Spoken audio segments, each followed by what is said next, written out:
Dear students, आप मे और might जो कि मॉडल वर्ब्स हैं उनके कहाँ पे इस्तेमाल किया जा सकता है, उसकी जो पॉसिबिलिटीज़ थी वो हम सीख चुके हैं।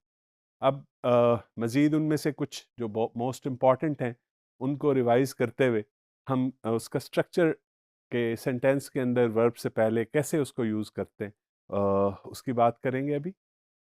अ, पहले तो याद रखिए कि we use may and might when we are not sure about something in the present और फ्यूचर।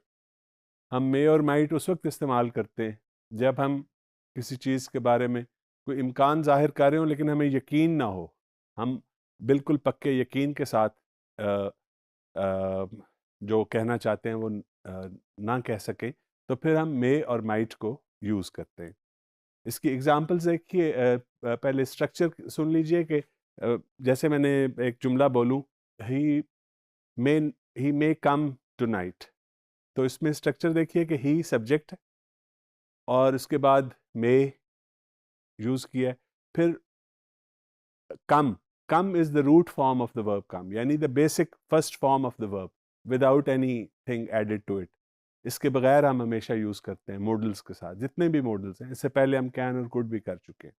और फिर फर्स्ट फॉर्म लगाने के बाद आगे अगर कोई ऑब्जेक्ट है वर्ब का तो वो हम लगा सकते हैं, या एडवर्ब हो सकता है। जैसे मैंने अभी आपको example the, he may come tonight.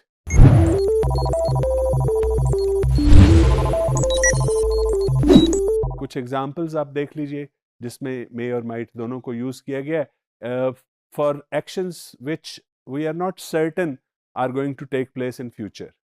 Look at the example, first example कि हो सकता है हम मीटिंग में लेट हो जाएं, ये किसी को बताना हो तो आप कह सकते हैं we may be late in the meeting, we may be late in the meeting.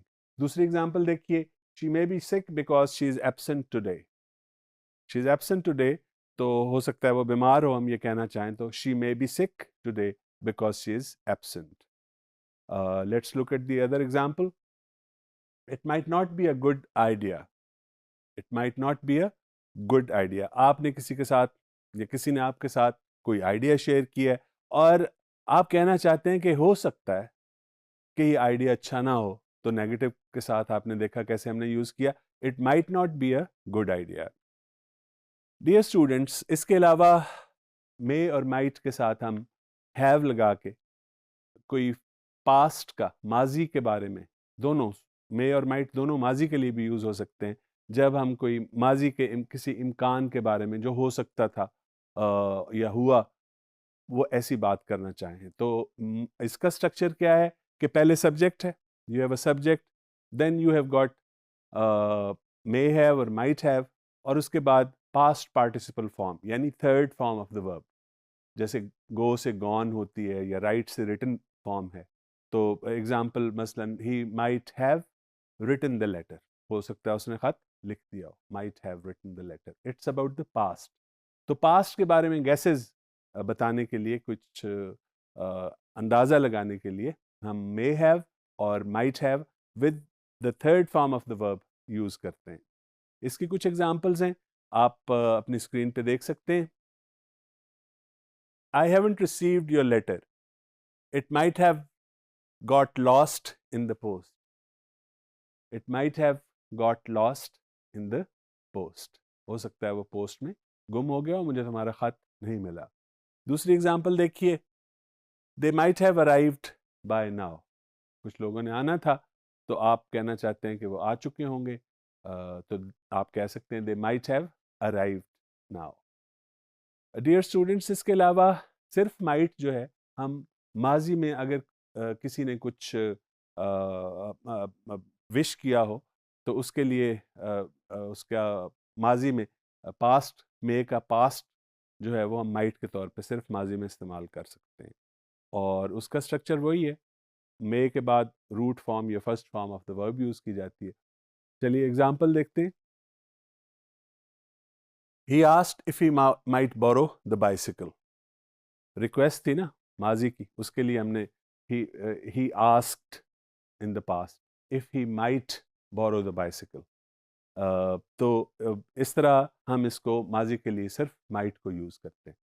फिर हम मे और माइट दोनों यूज कर सकते हैं for conditional sentences. Conditional sentences ऐसे सेंटेंसेस को कहा जाता है जिसमें इफ लगता है या व्हेन लगता है। फॉर एग्जांपल शर्तिया जुमले उर्दू में कहा जाता है, if something happens then something else happens etcetera. इस वाले स्ट्रक्चर में ये प्रेजेंट के अंदर भी हो सकते हैं और पास्ट के अंदर भी हो सकते हैं। इसमें एक के अंदर हम एक क्लॉज के अंदर हम यूज करते हैं मे गो या माइट गो, और दूसरी में जो इफ वाली क्लॉज है उसमें टेंस प्रेजेंट भी हो सकता है, पास्ट भी हो सकता है। दोनों की एग्जांपल देखिए, आपके सामने स्क्रीन पे आपको नजर आएंगी। If Faiza comes she might look after the children. If Faiza comes, देखिए इस क्लॉज के अंदर फायजा कम्स प्रेजेंट टेंस है, she might look after the children और she may look after the children, both are possible. और अगर इफ वाली क्लॉज के अंदर पास्ट हो, इफ फायजा कम्स की बजाय हो इफ फायजा केम, तो उसके बाद भी वही वाला स्ट्रक्चर लग जाएगा, she might take care of the children और she may take care of the children. Past में बेहतर है कि आप माइट ही यूज करें, मे को अवॉइड करें। डियर स्टूडेंट्स, ये हमने कुछ मजीद एप्लीकेशन टेक्निक्स मॉडल वर्ब्स मे और माइट की देखी। कुछ सेंटेंसेस हैं आपके सामने अभी आते हैं, और उनको देखिए और बताइए या गेस कीजिए कि किस तरीके से मे और माइट को यूज़ किया गया, फॉर व्हाट पर्पस, किस मकसद के लिए मे और माइट यूज़ किया जा रहा है।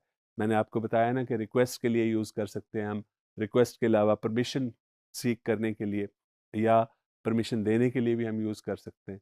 कि कोई चीज़ मना हो फॉर्मली तो उसमें फिर नेगेटिव के लिए मे नॉट के साथ भी हम उसका इस्तेमाल देखते हैं। ये सारी चीज़ें आपको इन एग्जाम्पल्स में नज़र आएंगी। जल्दी से एग्जाम्पल्स को देखिए, पेन और नोटबुक पकड़ लीजिए और नोट डाउन कीजिए। Look at the first example. I am not sure but I think my camera may be broken, may be broken. I'm not sure, but my camera may be broken. It shows that there is a possibility, but I'm not sure about it, that my camera could be broken, may be broken. Let's look at the next sentence. I don't know where your gloves are. They might be in the kitchen. I don't know where your gloves are. They might be in the kitchen.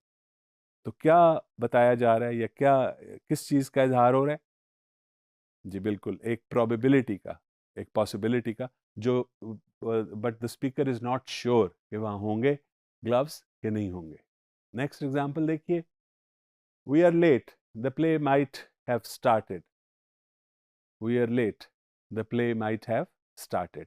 जैसे मैंने कहा कि हम gas के लिए भी might have और may have लगा सकते हैं कुछ गैस करने के लिए। तो अब गैस किया जा रहा है कि हो सकता है प्ले स्टार्ट हो चुका हो, the play might have started. Next example देखिए। May I have your attention please. May I have your attention please is, as you know, is a simple request. Fine. Next example देखिए। You may make one telephone call. You may make one telephone call is a formal permission granted to someone who can make a call.